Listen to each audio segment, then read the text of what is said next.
Janmanthan Hospital pioneers in world-class orthopedic, cardiology and multi-specialty care. Top 3 in Hyderabad, top 10 in South India. Attapur, Hyderabad. నమస్తే, నేను విజయ్. ఇప్పుడు ఎక్కడ చూసినా కూడా బంగారం గురించే ఒకటే చర్చ. అసలు ఇప్పుడు బంగారం ధరలో ఆ స్థాయిలో ఎందుకు పడిపోతున్నాయి? ఇటీవల చూస్తే పీక్ వెళ్ళినటువంటి గోల్డ్ ప్రైస్, సిల్వర్ ప్రైస్ ఇప్పుడు ఒక్కసారిగా అమాంతంగా గడిచినటువంటి 2-3 రోజుల్లో ఎందుకు పడిపోయాయి? దీని వెనక ఉన్నటువంటి కారణం ఏంటి తెలుసుకునే ప్రయత్నం చేద్దాం. జ్యోతిష్య శాస్త్రం ఏం చెబుతోంది? అసలు ఇప్పుడు బంగారంలో ఇన్వెస్ట్ చేయడానికి మంచి రోజులేనా కాదా తెలుసుకునే ప్రయత్నం చేద్దాం. మనతో పాటు లైవ్ కాల్లో ఉన్నారు ప్రముఖ జ్యోతిష్య శాస్త్ర నిపుణులు ప్రదీప్ జోషి గారు. నమస్తే గురుగారు. శ్రీమాత్రే నమః. గురుగారు, గత కొన్ని రోజులుగా చూస్తే గోల్డ్ ప్రైజెస్ అన్నీ కూడా ఒక రకంగా భయపెడుతున్నాయి. ఎప్పుడు ఊహించిన స్థాయికి పీక్ వెళ్ళిపోయింది. ఆ తర్వాత వెంటనే గత 2 రోజుల నుంచి కూడా చూస్తే భారీగా పడిపోతూ వస్తున్నాయి. ఎందుకు కారణం అంటారు? శ్రీ గురుభ్యో నమః. శ్రీమాత్రే నమః. నేను బిజినెస్ ఆస్ట్రాలజర్ని. ఇటు ఆస్ట్రాలజికల్ వేలోనూ చెప్తాను, ఓకే, ఇటు మీకు మార్కెట్ వేవ్ లోనూ చెప్తాను. జియో పొలిటికల్ వార్ నడుస్తుంది, మన దేశం మీద అంతర్యుద్ధం నడుస్తుంది. ఇది మన దేశం మీద చేసినటువంటి పెద్ద దాడి. ఇది బాగా గుర్తుపెట్టుకోండి. ఇది మన దేశం మీద చేసిన పెద్ద దాడి. మనము గతంలో వెనక్కి గనక వెళితే గనక దసరా, దీపావళి ఆ టైంలో మన భారతదేశానికి బెదిరింపు వచ్చింది అమెరికా నుంచి. ఏమని? మేము అగ్రికల్చర్ లో మేము ఇన్వెస్ట్మెంట్ చేస్తాము, భారతదేశంలోకి వస్తాము అంటే అప్పుడు మోదీ గారు ససేమిరా అన్నారు. లేదు, దాంట్లో అగ్రికల్చర్ లో మిమ్మల్ని ఇన్వాల్వ్ చేసేదే లేదు. ఈ దేశానికి వెన్నుముకని అగ్రికల్చర్, మా రైతుల్ని మేము ఇంకా పాడు చేసుకోము, కాబట్టి అది ఎట్టి పరిస్థితుల్లో తలొగ్గేదే లేదు అన్నారు. అప్పుడు వేసినటువంటి ప్లాన్ ఇది. దానికి ఆల్రెడీ బ్యాక్ సైడ్ లోనే ఎగ్జిక్యూషన్ జరిగింది. మీరు వెనక్కి గనక వెళితే, మార్కెట్ గనక వెనక్కి వెళితే ఏప్రిల్ 21వ తారీఖు 2025 అక్కడి నుంచి టారిఫ్ల గురించి మనని భయపెట్టడం స్టార్ట్ చేశారు. మన దేశం భయపడలేదు, దేనికి తల వంచల. మన గౌరవ ప్రధానమంత్రి మోదీ గారు దేనికి భయపడలేదు. మన విదేశీ విధానం బాగానే ఉంది. వీళ్ళని ఇట్లా డైరెక్ట్ గా కొట్టలేము, వీళ్ళని ఇండైరెక్ట్ కొట్టాలని చెప్పి ఏం చేశారు అంటే, మన భారతదేశం యొక్క సెంటిమెంట్ ఏంటి? బంగారము, వెండి. ఏ దేశంలో కూడా బంగారంని పూజించరు, మన దేశంలో మాత్రం బంగారాన్ని పూజిస్తారు. ఏ దేశంలో దేవుళ్ళకి కానీ ఎక్కడ కానీ వెండి తొడుగులు, బంగారు తొడుగులు పెట్టుకోరు. ఓన్లీ మన దేశంలోనే బంగారు తొడుగులు, వెండి తొడుగులు, బంగారం ఆభరణంగా ఎక్కువగా వాడేది ప్రపంచంలో ఎవరంటే ఓన్లీ భారతదేశం. మిగతా దేశం లోపల ఆభరణాల మీద పెద్దగా మక్కువ ఉండదు, వాళ్ళంతా బిజినెస్ మీదనే మక్కువ ఉంటుంది తప్ప ఆభరణాల మీద మక్కువ ఉండదు. కాబట్టి భారతదేశం సెంటిమెంట్ ఏంటి? బంగారము, వెండి. కాబట్టి దీని మీద మనం వీళ్ళని మోసం చేయాలనేది ప్రయత్నం ఇప్పుడు జరిగింది. మీరు కావాలంటే వెనక్కి వెళ్ళి చూడండి. అక్టోబర్ 21వ తారీఖు రోజు నుంచి బంగారంలో, వెండిలో ఒక పెద్ద డీల్ జరిగింది. మీకు ఒక విషయం చెప్తాను, చాలా జాగ్రత్తగా చూడండి. ఇది ఇండియన్ గవర్నమెంట్ సెబీ దృష్టికి వెళ్ళాలి. సెబీ అందరూ అడగాలి. మెయిన్ గా ఫినాన్షియల్ అడ్వకేట్స్ అందరూ కూడా దీని మీద కేసు తప్పకుండా వేయాలి సెబీ మీద. మన భారతదేశానికి సంబంధించినది ఏ మార్కెట్ లేదు. గోల్డ్, సిల్వర్ మన భారతదేశం మార్కెట్ కాదు, అది ఎంసీఎక్స్ అంటారు. MCX market it's depends on US market. ఆ ఎంసీఎక్స్ లో అమెరికా వాళ్ళందరూ కూడా గ్లోబల్ లో ఉండేటువంటి మల్టీ బిలియనియర్స్, అంటే లక్షల కోట్లు ఇన్వెస్ట్మెంట్ చేసే వాళ్ళు వస్తున్నారు. పోనీ అక్కడ ఫిజికల్ సిల్వర్ ఉందా అంటే ఫిజికల్ గా సిల్వర్ లేదు. అది ఓన్లీ బాండ్స్, అగ్రిమెంట్స్ ద్వారా మాత్రమే వాళ్ళు పర్చేజ్ చేస్తారు. అంటే పేపర్ సిల్వర్, పేపర్ గోల్డ్. ఇది బాగా గుర్తుపెట్టుకోవాలి. మనది ఈ ఎంసీఎక్స్ మార్కెట్ అంతా కూడా అగ్రిమెంట్స్ బేస్ మీద పేపర్ సిల్వర్, పేపర్ గోల్డ్ మీద నడుస్తుంది. ఫిజికల్ సిల్వర్, ఫిజికల్ గోల్డ్ మీద నడుస్తే అసలు ఈ ఫాల్ డౌన్ ఉండనే ఉండదు. మార్కెట్ అప్పు పోతానే ఉంటుంది తప్ప తగ్గడం అనేది ఉండదు. అక్టోబర్ 21వ తారీఖు బిగ్ బిలియనర్స్, పెద్ద పెద్ద ఇన్వెస్టర్స్ ఒక ప్లాన్ వేశారు. ఆ ప్లాన్ ప్రకారము అక్టోబర్ 21, 2025 నుంచి మన దేశం మీద దాడి చేయడానికి ఒక స్కెచ్ వేసుకున్నారు. స్కెచ్ వేసుకొని ఏం చేశారు? ఎవ్రీ 20 డేస్కి ఒక్కసారి, మీరు కావాలంటే మార్కెట్ అబ్జర్వేషన్ చేయండి, ఎవ్రీ 20 డేస్కి ఒక్కసారి మార్కెట్లో ప్రైస్ హైక్ చేయడము, మళ్ళీ ప్రైస్ డ్రాప్, ఒక 10 to 15%, 20% వరకు ప్రైస్ డ్రాప్ చేయడము, మళ్ళీ ఇన్వెస్టర్స్ లాగడము, మళ్ళీ ప్రైస్ హిట్ చేయడము. ఇలా 5 times జరిగింది. అక్టోబర్ 21 నుంచి చూస్తే 5 సార్లు జరిగింది. సో ఇప్పుడు ఏం జరిగింది? ఇది ఇంకా కంటిన్యూ అవుతుండే. 4,20,000 వరకు మన బంగారం ధర పోయింది అంటే, డాలర్లో చూస్తే $120 వరకు బంగారం పోయింది. ఎక్కడ? 58 రూపాయల దగ్గర ఉండే డాలర్ అక్టోబర్ 21కి అమాంతంగా ఒకేసారి ఎలా పెరిగింది డాలరు అంటే, వీళ్ళు పెంచడం వల్ల పెరిగింది. వీళ్ళు లక్షల కోట్లు డబ్బులు పెడతా ఉన్న కొద్దికి మన ఇండియన్ ఈటీఎఫ్ కి సంబంధం లేదు. ఇండియన్స్ పెడుతున్నారా లేదా సంబంధం లేదు. మన ఇండియన్ ఈటీఎఫ్ ఏంది? ఈటీఎఫ్ మార్కెట్స్ అన్ని కూడా గోల్డ్ సిల్వర్ ఈటీఎఫ్ మార్కెట్స్ అన్ని కూడా ఎంసీఎక్స్ మార్కెట్ ని ఎక్స్చేంజ్ ట్రేడ్ ఫండ్ అంటారు. సో దానికి లింక్ అయి ఉంటుంది. సో అక్కడ ఈ విదేశీయులు ఇన్వెస్ట్మెంట్ చేసిన కొద్దికి మనకు పెరుగుతా ఉంది, మనకి ఆశ పెరుగుతా ఉంది, మన రేట్లు పెరుగుతున్నాయని చెప్పి భారతీయులందరూ చిన్న చిన్న రిటైలర్సే. భారతదేశంలో నాకు తెలిసి 100 కోట్ల కన్నా ఎక్కువ పెట్టే వాళ్ళు ఎవరు లేరు గోల్డ్ మీద సిల్వర్ మీద. చిన్న చిన్న ఇన్వెస్టర్స్ రిటైలర్స్ మొత్తం భారతీయులందరూ కూడా కలిసి కొన్ని లక్షల కోట్లు ఇందులోపల డంప్ చేశారు. ఆశ పెట్టారు, ప్రైస్ పైకి అయింది. ఫెడ్ చైర్మన్ ని మనం మెచ్చుకోవాలి. ఈ రీసెంట్ ఎవరైతే ఇప్పుడు ఆయన విరామం తీసుకుంటున్నాడో ఆయన మెచ్చుకోవాలి. ఆయన ఇంకా నేను ఇంట్రెస్ట్ రేట్లు పెంచుతాను అని భయపెట్టాడు. ప్లస్ ఇంకోటి ఏంది, ఇక ఆయన అయిపోతున్నాడు. ఆయన ఫెడ్ చైర్మన్ చెప్పిన తర్వాత ఇంకా మేము ఇంట్రెస్ట్ ఇచ్చేది లేదు, యుఎస్ గవర్నమెంట్ కి ఏమి ఇచ్చేది లేదు అని డిక్లేర్ అయిన తర్వాత యుఎస్ గవర్నమెంట్ షట్ డౌన్ అయింది. శనివారం రోజు యుఎస్ గవర్నమెంట్ షట్ డౌన్ అవుతుంది అని ఇన్ఫర్మేషన్ వస్తూనే శుక్రవారం రోజు మొత్తం ఫాల్ డౌన్ అవ్వడం స్టార్ట్ అయింది. ఆ రోజు ఏం చేశారు, అమెరికన్ గవర్నమెంట్ షట్ డౌన్ అయిన తర్వాత వచ్చేటువంటి కొత్త ఫెడ్ చైర్మన్ ట్రంప్ చెప్పినట్టు వింటాడా లేకపోతే వడ్డీ రేట్లు పెంచుతాడా తెలియదు. కాబట్టి ఇక అయిపోయింది, మన గేమ్ అయిపోయింది. అమెరికా గవర్నమెంట్ షట్ డౌన్ అయింది కాబట్టి నెక్స్ట్ ఈ గేమ్ క్లోజ్ చేద్దామని చెప్పి ఈ బిగ్ బిలియనర్స్ అందరు కూడా శుక్రవారం ఫండ్ మొత్తం వెనక్కి తీసేసుకున్నారు. సడన్ గా శుక్రవారం రోజు మార్కెట్ అప్పటిదాకా 12 గంటల దాకా సూపర్ గా ఉంది మార్కెట్. కరెక్ట్ గా అమెరికాలో ఏదైతే షట్ డౌన్ మూమెంట్ వచ్చిందో, సాటర్డే మూమెంట్ ఎప్పుడైతే స్టార్ట్ అయిందో మిడ్ నైట్ సాటర్డే వచ్చింది. కరెక్ట్ గా ఇక్కడ 12:30 తర్వాత 12 గంటల దాకా మార్కెట్ చాలా బాగుండే, కన్సల్టేషన్ తీసుకొని చాలా బాగుండే. 12:30కి మార్కెట్ పడడం స్టార్ట్ అయింది అని అంటే ఈ రోజు ఫిబ్రవరి 2వ తారీఖు వరకు ఈ మార్కెట్ పడడం ఆగలే. కాబట్టి అది బంగారం అయినా తర్వాత వెండి అయినా రెండు అక్టోబర్ 21వ తారీఖు నుంచే ర్యాలీ స్టార్ట్ అయ్యాయి. అందరూ చూడండి. సో నేను మీ అందరికీ చెప్పేది ఏంటంటే, అంటే ఇంకోటి గ్రహ స్థితులు కూడా దీనికి అనుకూలం అయ్యాయి. సో నేను గ్రహ స్థితులతో కూడా కంపేర్ చేశాను. మనకేమైంది, అక్టోబర్ ఆ టైంకి గురుగ్రహము కర్కాటక రాశి లోపలికి ఎంటర్ అయ్యాడు. డిసెంబర్ తర్వాత కర్కాటక నుంచి బయటకు వచ్చాడు. సో ఆ లెక్క రీత్యా కూడా బంగారం వెండి ధరలు పెరగాలి. కానీ ఈ మ్యానిపులేషన్ వాళ్ళు కూడా జ్యోతిష్యం ఫాలో అవుతున్నారేమో తెలియదు, కానీ అక్కడ ఎవరైనా వాళ్ళకి మంచి జ్యోతిష్యులు ఉన్నారేమో తెలియదు, కానీ వాళ్ళ ప్లాన్ మాత్రం భయంకరంగా వర్కౌట్ అయింది. ఈ ఇండియన్ రిటైల్ ఇన్వెస్టర్స్ ఎవ్వరు కూడా లాభం పొందలేదు. మొత్తం ఇండియన్స్ మీద జరిగినటువంటి ఒక పెద్ద విద్రోహ చర్య ఇది భారత ప్రభుత్వం తప్పకుండా సీరియస్ గా తీసుకోవాలి. సెబీ కూడా చాలా సీరియస్ గా తీసుకోవాలి. ఇది మ్యానిపులేషన్ గేమ్. ఇది చూడండి, ఇదే టైంలో ఎంసీఎక్స్ మార్కెట్ లో ఇవాళ మనకి $75 పడిపోయింది సిల్వర్. కానీ అదే ఫిజికల్ సిల్వర్ తోటి డైరెక్ట్ గా ట్రేడ్ చేస్తున్నటువంటి షాంఘాయ్ మార్కెట్ లో ఇప్పటికీ $127 నడుస్తా ఉంది. అంటే బంగారము 4,20,000 రూపాయల కిలో మార్కు ఇప్పటికీ చైనాలో నడుస్తా ఉంది. అంటే వెండి ధర ఇప్పటికీ అక్కడ 4,20,000 రూపాయల కిలో ఈ రోజుకి నడుస్తా ఉంది. ఇక్కడ మార్కెట్ $75 ఉన్నప్పుడు అక్కడ కూడా $75 రావాలి కదా. గ్లోబల్ మార్కెట్ ఉన్నప్పుడు గ్లోబల్ అంతా ఒకటే ఉండాలి కదా, అలా లేదు. ఇది బాగా గుర్తుపెట్టుకోవాలి. సెబీ విషయంలో సీరియస్ అవ్వాలి. సెబీ ఇంకోటి భారతీయులకి ఏదైతే షాంఘాయ్ మార్కెట్ తోటి కూడా సెబీ లింకప్ పెట్టుకోవాలి. అది మాత్రమే genuine market, genuine silver market, అది పేపర్ మార్కెట్ కాదు. ఎంసీఎక్స్ అనేది పేపర్ మార్కెట్, ఇది మోసపూరితమైన మ్యానిపులేషన్ మార్కెట్. కాబట్టి ఇది భారతీయులను చేస్తున్న మోసం. అలాగే గురువు గారు ఇంకొక విషయం కూడా, అంటే ట్రేడింగ్ మన ఇండియా కూడా సో డాలర్ని నమ్ముకోకుండా దానికి ఆల్టర్నేటివ్ కరెన్సీ మీద కూడా డిపెండ్ అవ్వాలి అనే భాగంగా ఇటీవల రష్యాతో జరిపినటువంటి ట్రేడింగ్ కావచ్చు, అలాగే యూరోపియన్ కంట్రీస్ తో చేయబోతున్నటువంటి ట్రేడింగ్ అంతా కూడా డాలర్ మీద డిపెండెన్సీని తగ్గించాలి అనేటువంటి నిర్ణయంలో భాగంగా జరిగింది అనుకోవచ్చు.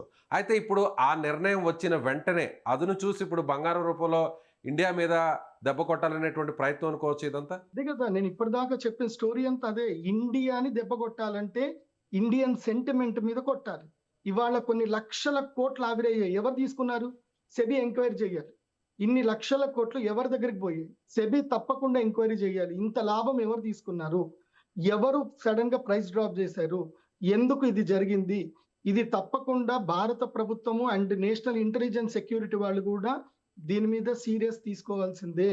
ఇది భారతీయుల సెంటిమెంట్ మీద కొట్టిన పెద్ద దెబ్బ, భారతీయ ఆర్థిక పరిస్థితి మీద కొట్టిన పెద్ద దెబ్బ. అందుకే ఫైనాన్షియల్ మినిస్టర్ నిర్మలా సీతారామన్ గారికి మనము థ్యాంక్స్ చెప్పాలి. సో అందుకే బడ్జెట్ రోజు కావాలని ఆదివారం రోజే పెట్టారు. ఆ ఆదివారం రోజు పెట్టినప్పుడు ఇండియన్స్ రియలైజ్ అవ్వాలని పెట్టినట్టున్నారు. కాబట్టి ఆ రోజు మొత్తం మార్కెట్ అంతా పడిపోయింది. మనము మన దేశానికి మనం అండగా ఉండాలి. అట్లాగే మన దేశ సెబీ కూడా అండగా ఉండాలి. ఇప్పటికీ సెబీ మారట్లే. సెబీ అండ్ డాలర్ ఇండెక్స్ ఎందుకు మారట్లే? డాలర్ ని మొత్తం బైకాట్ చెయ్యాలి మన దేశం, కానీ చెయ్యట్లే. అది చెయ్యకుండా మనము ఇప్పుడు చైనా చూడండి. చైనా ఇంత పడిపోయిన చైనాలో మనకి ఇంత మార్పు వచ్చిందా? మార్పు రాలే. చైనాలో ఐకమత్యం ఉంది. చైనా ఎవరు కూడా ఆయిల్ మీద డిపెండ్ అయ్యి లేరు.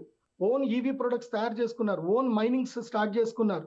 వాళ్ళకి ఆయిల్ సప్లై చేయకున్నా పర్వాలేదు, వాళ్ళ దేశం ఆగదు. కానీ మన దేశం ఆగిపోతుంది. డాలర్ లేకపోతే మన దేశం ఇంపోర్ట్ ఎక్స్పోర్ట్స్ ఆగిపోతాయి. దీనికి వెంటనే ప్రభుత్వం గట్టి నిర్ణయం తీసుకోవాలి. And I thanks to Nirmala Sitharaman గారు. ఎందుకోసం అంటే ఆవిడ మేడం గారు క్లియర్ గా చెప్పారు. ఇప్పుడు మేము ఆంధ్రప్రదేశ్ లో కానీ, ఇంకా మధ్యప్రదేశ్ లో కానీ, రాజస్థాన్ లో వేరే ప్రదేశాల్లో మైనింగ్స్ కొత్తవి ఓపెన్ చేస్తున్నాము. అంటే మనం సెల్ఫ్ సస్టైన్ గా మారాలి.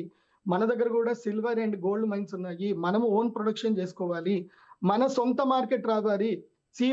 మొత్తం ప్రపంచంలో భారతదేశం, చైనా ఇవి రెండిట్లో మాత్రమే ఎక్కువ జనాభా ఉన్న దేశాలు ఇవి. ప్రపంచ ఆర్థిక వ్యవస్థ మొత్తం కూడా ఈ రెండు దేశాలతో నడుస్తుంది. మధ్యలో అమెరికా తోటి ఏం పని? 30 కోట్ల మంది కూడా జనాభా లేనటువంటి అమెరికా అంత మొత్తం దేశాలను శాసిస్తుందంటే because of crude oil versus dollar. ఈ యొక్క ట్రాన్సాక్షన్ తోటే ఇంపోర్ట్ ఎక్స్పోర్ట్ ట్రాన్సాక్షన్ లో మీడియం ఏదైతే డాలర్ ఉంది కాబట్టి ఇవాళ అమెరికా సస్టైన్ అవుతుంది. లేకపోతే అమెరికాని ఎవడు చూడడు, ఎవడు కానడు. ఇది అమెరికా చేసినటువంటి పెద్ద కుట్ర భారతదేశం మీద. అందుకే నేను చెప్తున్నాను, ఇప్పుడు గోల్డ్ ఎవరు ఇన్వెస్ట్ చేసినా, సిల్వర్ ఎవరు ఇన్వెస్ట్ చేసినా డోంట్ బై మోర్ దెన్ 1,20,000 వరకు పడిపోతుంది. 1,20,000 వరకు 24 క్యారెట్స్ గోల్డ్ పడిపోతుంది. ఆ తర్వాత సిల్వర్ కూడా 2,20,000 పర్ కేజీ వరకు పడిపోతుంది. ఇంకా తగ్గుతుంది. 2 లక్షలకు కింద కూడా వచ్చే అవకాశం ఉంటుంది సిల్వర్. అప్పటి వరకు భారతీయులు ఎవరు కూడా స్టాక్ మార్కెట్ లో ఇన్వెస్ట్ చేయకండి, అత్యాశకు వెళ్ళకండి. కానీ చాలా మంది 4 లక్షలు కూడా వెళ్తుంది, 4 లక్షలు కూడా వెళ్ళే అవకాశం షాంఘైలో ఉంది. కానీ మన దేశంలో లేదు. ఎందుకు లేదు? మన దేశంలో ఎందుకు లేదు అంటే మన దేశంకి సొంత ప్రతిపత్తి లేదు, స్వయం ప్రతిపత్తి లేదు. షాంఘై మార్కెట్ స్వయం ప్రతితో ఉన్నటువంటి మార్కెట్. మన దేశ ఎంసీఎక్స్ మార్కెట్ అమెరికాకి సంబంధించిన బాండ్స్ తోటి నడిచే మార్కెట్ అది. మీరు గూగుల్ని అడగండి, గూగుల్లో సెర్చ్ చేయండి. ఈ వీడియో చూస్తున్న వాళ్ళందరూ కూడా సెర్చ్ చేయండి. ఇది భారతీయులకు చేస్తున్న పెద్ద మోసం. భారత ప్రభుత్వం పట్టించుకోనటువంటి పెద్ద మోసం ఇది. ఇది మ్యానిపులేషన్, ఇది మోసం. ఈ మోసంని తప్పకుండా గుర్తుపట్టాలి. సెబీ దీని మీద సీరియస్ గా నిర్ణయం తీసుకోవాలి. భారతదేశానికి సంబంధించిన ప్రత్యేక ఫిజికల్ గోల్డ్ సిల్వర్ మార్కెట్ ని ఏర్పాటు చేయాలి. ఎంసీఎక్స్ ని బైకాట్ చేయాలి. ఇది తప్పకుండా జరగాలి.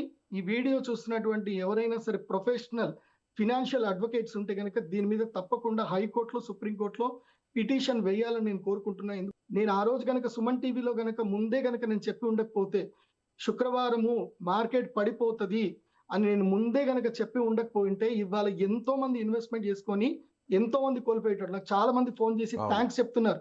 గురూజీ మీరు చెప్పారు, మేము మీ మాట మీద నమ్మకంతో మేము పెట్టుబడి పెట్టలేదు. చాలా మంది చెప్పి థ్యాంక్స్ అని ఎంతమంది థ్యాంక్స్ నోటి చెప్పారు తెలుసా? నేను ఇప్పుడు భారత ప్రభుత్వానికి సంబంధించి భారతీయులకి ఆల్మోస్ట్ నేను ఒక 1,000 కోట్లు నష్టం కాకుండా కాపాడి ఉంటాను. గర్వంగా ఉంది నాకు. నేను ఆల్రెడీ చెప్పాను, శుక్రవారం మార్కెట్ పడిపోతుంది, మీకు చంద్రగ్రహణం, సూర్యగ్రహణం రాబోతుంది, రాబోయేటువంటి మార్కెట్ అస్థిరంగా ఉంటుంది, సూర్యగ్రహణం తర్వాత మార్కెట్ పెరుగుతుందని చెప్పాను. ఈ లోపల నేను ఈ మీడియా త్రూ నేను అపీల్ చేస్తున్నాను, ఈ సెబీలో తెలుగు వాళ్ళు ఎవరైనా ఉంటే గనక మీరు షాంఘై మార్కెట్ తోటి లింక్ పెట్టుకోండి. మీరు బ్రిక్స్ కాయిన్ తెస్తా అంటున్నారు కానీ చైనాతో మీరు సత్సంబంధం పెట్టలేదు. లేదంటే భారతదేశానికి సంబంధించి భారతదేశం ఏం తక్కువైంది? ఏం తక్కువ ఉంది మన భారతదేశంలో? 160 కోట్ల మంది, 165 కోట్ల మంది జనాభా ఉన్న ఈ భారతదేశంలో ప్రతిరోజు కొన్ని టన్నుల బంగారము క్రయ విక్రయాలు జరుగుతూ ఉంటాయి. కొన్ని లక్షల టన్నుల బంగారం క్రయ విక్రయం జరుగుతుంది. మనకి సొంత మార్కెట్ ఎందుకు లేదు? మన గోల్డ్ సిల్వర్ మార్కెట్ మన సొంతది ఎందుకు లేదు? అది పెట్టండి. మన దేశంతో మనం ట్రేడ్ చేసుకుందాం. మన దేశంలో ఉన్న ఫండ్ మనం తీసుకుందాం. వేరే దేశం వాడు వచ్చి మన దేశంలో వచ్చి డబ్బులు పెట్టి మనల్ని మ్యానిపులేట్ చేసి వాడు డబ్బులు తీసుకుంటే మనం అందరం బఫూన్సా? మనం అందరం జోకర్సా? అంటే ఇది భారతదేశం మీద జరుగుతున్నటువంటి ఉగ్రవాద చర్య కింద తీసుకోవాలి తప్పకుండా. ఎంతో మంది వాళ్ళు మార్జిన్ కోల్పోయి చాలా మంది సూసైడ్లు చేసుకునే దాకా వెళ్ళారు. నేను అందుకే ఒక వీడియో చేశాను, ధైర్యంగా ఉండండి, మళ్ళీ మంచి రోజులు వస్తాయి, ధైర్యంగా ఉండండి అని చెప్పాను. నేను ఇప్పుడు కూడా చెప్తున్నాను, ఇన్వెస్టర్స్ ధైర్యంగా ఉండండి, ఎవరు ధైర్యం కోల్పోవద్దు. అండ్ మీకు అది కూడా చెప్తున్నాను, మళ్ళీ అమెరికా షట్ డౌన్ మొత్తం పోయి షట్ డౌన్ ఎత్తేసి మళ్ళీ అమెరికాలో ఇంట్రెస్ట్ రేట్లు తగ్గగానే సిల్వర్ మళ్ళీ మన ఇండియన్ మార్కెట్లో MCX లో $4,130 వరకు కూడా పోతుంది. చూడండి, ఒకటేసారి గ్రీన్ మార్క్ వచ్చేస్తుంది, గ్రీన్ క్యాండిల్ వస్తుంది. ఇప్పటి వరకు ఎవరైనా క్యాష్ లో ఇన్వెస్ట్మెంట్ చేసుకుని ఉంటే ధైర్యపడకండి, భయపడకండి. ఇది అక్టోబర్ 21 వరకు, అంటే 138 నుంచి 150 రూపాయల వరకు సిల్వర్ ETF కాస్ట్ చూసుకుంటే అక్కడి వరకు ఇది వెనక్కి వెళుతుంది. 180 రూపాయలు కన్సాలిడేటెడ్ తీసుకుంటుంది. సో ఓపిక్ గా మార్జిన్ మెయింటైన్ చేసుకోండి, లేదంటే క్యాష్ మార్కెట్ లో ఉన్న వాళ్ళు అమ్మకండి. ఇప్పుడు ఓపిక్ గా ఉండండి, బంగారం అయినా సిల్వర్ అయినా రెండిటికి ఓపిక్ గా ఉండండి. మళ్ళీ కరెక్ట్ గా ఇంకొక 15 రోజుల్లో సూర్యగ్రహణం అయిపోయిన తర్వాత, అంటే మార్చి 3వ తారీఖు తర్వాత మళ్ళీ మార్కెట్ గట్టిగా పుంజుకుంటుంది. నాకు తెలిసి 3 రోజుల్లో ఇంకా థర్స్డేకి మార్కెట్ మెల్లిగా పైకి లేస్తుంది. కంగారు కానీ పడకండి. 1,20,000 వరకు పడిపోయే అవకాశం ఉందని మీరే అంటున్నారు కదా గురువుగారు. సో ప్రజెంట్ అయితే పడుతుంది. 1,38,000 ఉంది బంగారం, అలాగే 3 లక్షల వరకు సిల్వర్ ఉంది, 2 లక్షలు కూడా పడిపోయే ఛాన్స్ ఉంది, ఇంకా కూడా ఇంకా 2 డౌన్ ఫాల్ అయ్యే రోజులు ఛాన్స్ టైం ఉంది ఉంది. స్వామి. ఓకే ఇంకా సినిమా ఉంది, ఇంకా సినిమా అయిపోలే, ఓకే ఇంకా 2 రోజులు ఉంది. కాబట్టి గోల్డ్ కొనేవాళ్ళు ఓపిక పట్టండి, రేపు కొనుక్కోండి, రేపు హ్యాపీగా కొనుక్కోండి. Hmm. ఎందుకోసం అంటే ఇంకా ప్రైస్ తగ్గుతుంది, కానీ కొనండి. ఎందుకైనా వాడు ఎప్పుడు మళ్ళీ ఇన్వెస్ట్మెంట్ బూస్ట్ చేస్తాడో తెలియదు కదా మనకి. Hmm. నేను చెప్పేది సో ఏంటంటే ఒకవేళ మీరు అన్నట్టుగా దీంట్లో 1,20,000 వరకు వస్తే అప్పుడు ఇన్వెస్ట్మెంట్ చేయడం అనేది రైట్ వే అనుకోవచ్చా, రైట్ టైం అనుకోవచ్చా? నేను అదే చెప్తున్నా స్వామి, మనం మళ్ళీ ఇన్వెస్ట్మెంట్ చేస్తాము, Hmm. వాడు మళ్ళీ రేట్ తగ్గిస్తాడు, మళ్ళీ మనని ఫూల్స్ చేస్తాడు. సో అసలు గోల్డ్ మీద ఇప్పుడున్న సిచ్యువేషన్ లో అయితే, ఇష్టం. ఇప్పుడున్న సిచ్యువేషన్ మీ ప్రకారం అయితే వ్యక్తిగత అసలు ఇష్టం. ఏం ఎక్కడా కూడా చెప్పగలను అంటే, పెట్టుబడులు పెట్టొద్దు అంటారు. కాపర్లు కొనుక్కోండి, హిందుస్థాన్ కాపర్ లిమిటెడ్ కి మీరు సపోర్ట్ చేయండి, భారతదేశానికి సపోర్ట్ చేయండి, NMDC లో ఇన్వెస్ట్ చేయండి, నేషనల్ మైనింగ్ డెవలప్మెంట్ కార్పొరేషన్ కి ఇన్వెస్ట్మెంట్ చేయండి, మన దేశానికి బలం ఇవ్వండి. ఇప్పుడు మీరు గోల్డ్ లో ఇన్వెస్ట్మెంట్ చేసుకోండి, సిల్వర్ లో ఇన్వెస్ట్మెంట్ చేసుకోండి, లాభాలు తీసుకోండి, నేను వద్దని చెప్పను. Hmm. కాకపోతే ఆ ఇన్వెస్ట్మెంట్ లో ఒక 10% మీ డబ్బుల్లో మీరు దేశానికి ఇస్తున్నట్టుగా మీరు కూడా పార్ట్నర్లు అవ్వాలి దేశానికి. ఆ పార్ట్నర్ అవ్వాలి అంటే మన దేశంలో గోల్డ్ సిల్వర్ మైనింగ్స్ మన దేశంలో డెవలప్ అవ్వాలి, ఇంకా కాపర్ మైనింగ్ డెవలప్ అవ్వాలి. కాబట్టి హిందుస్థాన్ కాపర్ లిమిట్ కి కొన్ని షేర్లు తీసుకోండి, నేషనల్ మైనింగ్ డెవలప్మెంట్ కార్పొరేషన్ తీసుకోండి. ఇది ఇప్పుడు కూడా చెప్తున్నాను, మన భారతదేశం, మన భారత ప్రభుత్వము, గౌరవ మోదీ గారి యొక్క ప్లాను, గౌరవ శ్రీ నిర్మలా సీతారామన్ గారి ప్లాన్ పర్ఫెక్ట్ ఉంది. మనకి కంపల్సరీ మైనింగ్ చేయాలి, ఆంధ్రప్రదేశ్ లో మైనింగ్ రాబోతుంది. సో ఇంకొక 2-3 సంవత్సరాలు మైనింగ్స్ డెవలప్ అవుతాయి, మనకంటూ ఓన్ మెటల్స్ మనకు వస్తాయి. కాకపోతే ఈ లోపలనే మనకి సొంత మార్కెట్ రావాలి, gold and silver market, Indian market రావాలి, Bharat gold silver market BGSM రావాలి. షాంఘాయ్ మార్కెట్ ఎట్లుందో అట్లా BGSM రావాలి. అది వస్తేనే మన భారతదేశంలో బంగారము వెండి ధరలు నిలకడగా ఉంటాయి, సామాన్యుడు బంగారం కొనగలుగుతాడు, సామాన్యుడు వెండి కొనగలుగుతాడు. మొన్నటి వరకు చూడండి, సామాన్యుడు బంగారం కొనేటట్టుగా లేదు, పెళ్లి చేద్దామన్నా బంగారం కొనేటట్లేదు. బంగారం లేదు స్వామి, కావాలంటే నీకు ఆ బంగారం వర్త్ పైసలని ఇస్తా, అది ఎప్పుడు పెరుగుతుందో ఎప్పుడు పడుతుందో తెలియదు, ఇంకేమన్నా కావాలంటే అడుగు అని చెప్పేసి అంటారు తప్ప. లేదంటే ఇప్పుడు చాలా మంది ట్రెండ్ మారిపోయింది. ఎందుకోసం అంటే నేను ఎన్నో పెళ్లి సంబంధాలు కలుపుతాను కదా, ఇప్పుడు బంగారం ఎంత పెడుతున్నారు అని అడగట్లే, బంగారం వద్దు కానీ పిల్లకి ఏదైనా ఇల్లు కొని అని అడుగుతున్నారు. పిల్లకి ఒక ఇల్లు ఏంటి, పిల్లగాడికి ఒక అపార్ట్మెంట్ కొనియండి, ఫ్లాట్ కొనియండి. ఎందుకోసం అంటే 10 తులాల బంగారం కొనే బదులు అదేదో ఒక అపార్ట్మెంట్ కి పెట్టుబడి పెట్టిచ్చేస్తే వాళ్ళు కాపురాన్న చేసుకుంటారు, అట్లుంది. కాబట్టి నేను ఇప్పుడు మన ఇండియన్స్ అందరికి చెప్పేది ఏంటంటే, ఈ బంగారం సెంటిమెంట్ లో నుంచి కొంచెం బయటకు రండి. వీళ్ళు మన సెంటిమెంట్ తోటి గేమ్స్ ఆడుతున్నారు, భయంకరమైన గేమ్స్ ఆడుతున్నారు. అంటే దాదాపు 350 రూపాయల వరకు పెంచి ఇవాళ అంత దాకా తీసుకొచ్చారు అంటే ఎన్ని కోట్లు భారతీయ కరెన్సీ ఆవిరైపోయి ఉంటుంది చెప్పండి. మీరు చెప్పినట్టుగా మీరు ముందుగానే శుక్రవారం అలర్ట్ చేశారు, మార్కెట్ పడిపోబోతుంది, అందరూ అలర్ట్ గా ఉండండి అన్నారు. సో అదే విధంగా జరిగింది. ఇప్పుడు ఇవాళ కూడా సోమవారం, రాబోయేటువంటి 2-3 రోజులు కూడా అబ్జర్వేషన్ చాలా ముఖ్యం అని కూడా మీరు చెప్తున్నారు. ఇంటర్వ్యూ తీసుకొని అదే రోజు నేను చెప్పాను, మీరు తొందరగా రిలీజ్ చేయండి, ఓకే. లేకపోతే అందరు నష్టపోయే అవకాశం ఉంటుంది. శుక్రవారం బిఫోర్ రిలీజ్ చేయండి అంటే శుక్రవారం బిఫోర్ రిలీజ్ చేశారు కాబట్టి థ్యాంక్స్ టు సుమన్ టీవీ. ఇందుకోసం అంటే సుమన్ టీవీ లేకపోతే నేను ఇంతమందికి నేను చెప్పేది వెళ్ళేది కాదు. అంతే కదా. ఎంతో మంది సేవ్ చేసుకున్నారు. ఆ జనాలు ఎవరెవరు నిజంగా ఇది అందరికి వెళ్ళాలంటే ఎవరెవరు నిజంగా నా మాట విని శుక్రవారం పెట్టుబడి పెట్టకుండా స్థైర్యంగా ఉన్నారు వాళ్ళందరూ కూడా కామెంట్స్ లో పెట్టండి ఎస్ గురూజీ ఐ సేవ్డ్ అని. And Yes. వన్ మోర్, నేను మనకి విశ్వావసనామ సంవత్సరం స్టార్ట్ అయ్యేటప్పుడు కూడా చెప్పాను గోల్డ్ సిల్వర్ ప్రైజులు పెరుగుతాయని చెప్పాను. అప్పుడు ఏప్రిల్ మేలో అంటే మన ఉగాది పంచాంగ శ్రవణం ఇప్పుడు చెప్పాను పెరుగుతుంది అని చెప్పాను. పంచాంగ రీత్యా పెరిగింది. సో ఈ దరిద్రులు వీళ్ళందరూ కూడా పెట్టారు. సో గ్రహాలు వాళ్ళని అట్లా ఫోర్స్ చేసాయి. ఇప్పుడు చంద్రగ్రహణం సూర్యగ్రహణం వచ్చింది కాబట్టి గ్రహాలు ఇలా ఫోర్స్ చేసాయి. ఓకే గురుగారు, So, థ్యాంక్ యూ. గ్రహాల మూమెంట్ ఉంది, ఇది రియలిస్టిక్ మూమెంట్ ఉంది. రైట్ అండి, థ్యాంక్ యూ. సో ఇది ప్రముఖ జ్యోతిష్య నిపుణులు అలాగే ఆర్థిక నిపుణులుగా ఉన్నటువంటి ప్రదీప్ జోషి గారు చెప్తున్నట్టుగా ఖచ్చితంగా బంగారం మీద ఈ స్థాయిలో అంటే పెట్టుబడులు పెట్టాలనేటువంటి ఆలోచించేవారు కాస్త ఆలోచించి నిర్ణయం తీసుకోవడం చాలా మంచిది. అదేవిధంగా శుక్రవారం తాను చెప్పినట్టుగా మార్కెట్ క్రాష్ కాబోతుంది కాబట్టి అందరూ అలర్ట్గా ఉండండి, ఇప్పుడే పెట్టుబడులు పెట్టేవాళ్ళు వెనక్కి తగ్గండి అని తాను చెప్పినటువంటి మాట కూడా నిజమైంది. కాబట్టి రాబోయేటువంటి 2-3 రోజులు కూడా అప్రమత్తంగా ఉండాల్సినటువంటి అవసరం ఉంది. ఇంకా కూడా బంగారం ధరలు అటు జ్యోతిష్య శాస్త్రం ప్రకారం చూసినా అదేవిధంగా మన మీద పన్నినటువంటి ఒక విద్రోహ కుట్ర, అమెరికా పన్నినటువంటి ఈ గేమ్ అంతా కూడా అమెరికా ఆడుతున్న ఈ గేమ్లో భాగంగా మరింత కూడా బంగారం ధరలు పడిపోయేటువంటి అవకాశం ఉంది. గోల్డ్ దాదాపుగా 1,20,000 వరకు చేరుకునేటువంటి అవకాశం ఉంది. అదేవిధంగా సిల్వర్ కూడా 2 లక్షలు అంతకంటే కూడా ఇంకా తక్కువకి ఒక కేజీ ధర పడిపోయే ఛాన్స్ ఉందని ప్రదీప్ జోషి గారు చెప్తున్నారు. అయితే ప్రదీప్ జోషి గారు చెప్పినట్టుగా శుక్రవారం ఆయన చెప్పినట్టుగా మార్కెట్ పడిపోతుంది అనేటువంటి ఆయన చేసినటువంటి సూచనను నమ్మి పెట్టుబడులు పెట్టని వారు, అదేవిధంగా ఆయన్ని ఫాలో అయ్యి ఇప్పటివరకు కొంతవరకు మనీని సేవ్ చేసుకున్న వారు ఖచ్చితంగా కామెంట్ బాక్స్లో మీ అభిప్రాయాన్ని తెలియజేయండి. Thank you so much.